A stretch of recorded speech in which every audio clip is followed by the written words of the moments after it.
Is this even about politics anymore? Well, anyway, I'm sure you've all heard by now, but Trump is doubling down on his plans to take over Greenland. And, well, it's getting pretty intense, isn't it?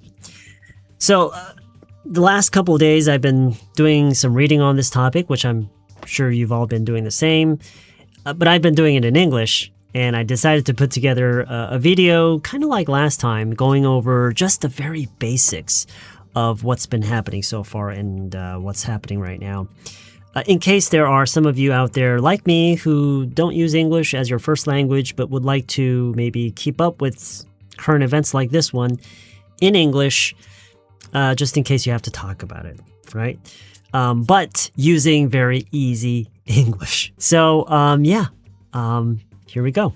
NATO is basically a group of countries, including the US, Canada, and most of Europe, that promised each other, yo, if someone attacks one of us, we all help. You got it? This deal was made after World War II to stop big wars from happening again. So it's been around for almost 80 years, which in international politics, that's pretty ancient. The issue right now is that President Trump is talking about taking control over Greenland, possibly even with military force. And here's what's really complicating it. Greenland belongs to Denmark, which is also a NATO ally. So if you think about it, that's kind of like saying, look, I have this group of friends who promised never to punch each other, but you know what? I think I might punch Steve. Let's talk about Greenland for a second. It's a huge island in the Arctic. It's mostly ice, and as I mentioned, it's owned by Denmark. Of course, they do a lot of things on their own, kind of like a semi-independent teenager. But that's not why they're getting so much attention these days. You see, Greenland has a very unique geographical location. That's Greenland right there, but what all of these countries are paying attention to is this area here. This is what's known as the Arctic Ocean or the Arctic Sea. Throughout most of history, this ocean here has been pretty much frozen up. Until recently. I'm sure you can guess what changed. It started melting. I'm pretty sure a lot of normal folks like you and I would hear that and think, oh no, that's concerning. That's global warming, isn't it? Oh shoot, what do we do about all the animals there? We gotta save them. But for a lot of the leaders of some of these countries you see here, that's not what they're thinking. They're thinking opportunity. Because as this part of the ocean becomes more and more available, it opens up new sea routes for things like trades, natural resource mining, and yes, of course, military tactical operations. So Russia, Russia is already taking advantage of it, but places like China is also teaming up with Russia and investing billions of dollars into gaining access to some of these routes. I think it's pretty well known that throughout history, those who conquered the sea has had the power. So that pretty much explains why this area here is increasingly becoming a point of interest for a lot of these countries as it becomes more and more accessible, right? And so you have Trump saying things like, Greenland is important for U.S. security, so America should control it. But, I mean, there are people there. There are people who call that place their home.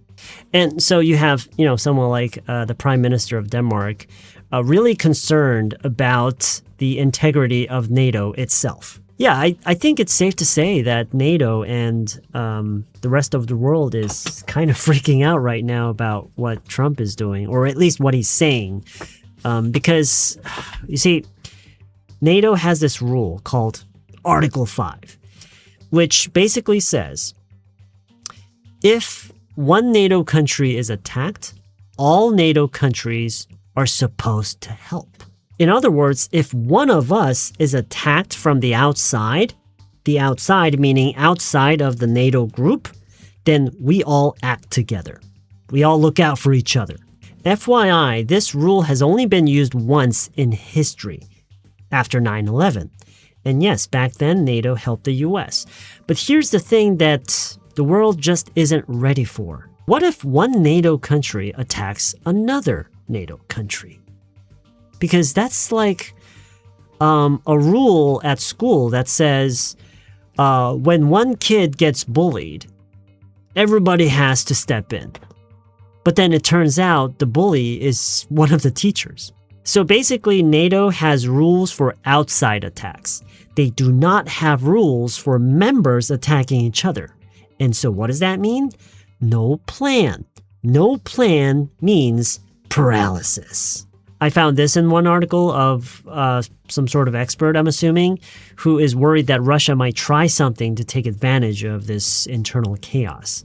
And I think I remember reading about this other person, some sort of expert, I'm assuming, who says that if something were to actually happen, if the U.S. were to actually try to use military force to take over Greenland, it might in fact be the end of NATO. So, like, realistically, how likely is this to happen? Based on what I've read, it sounds like there are a lot of experts who believe that this is just Trump's negotiation tactic, because he wants NATO to basically spend more money on the security in the Arctic region, mainly because of just how much attention it's getting from Russia and China. Several officials have said that invading Greenland would be the end of NATO, and Trump knows that. And so, as far as I can tell, the general sentiment seems to be military force isn't realistic. Or, it could be... But it's what I choose to believe. Anyway, so already a lot of politicians are pushing back, and so Congress could end up stopping Trump from carrying this out. But, most importantly, a lot of Americans are in support of NATO. So, all right, so I think I've covered everything I wanted to. I really hope that this video helps you guys one way or another. Please let me know what you got out of this. If you did, and if you didn't, if I got something wrong or if I missed something, please let me know in the comments. I would love to learn.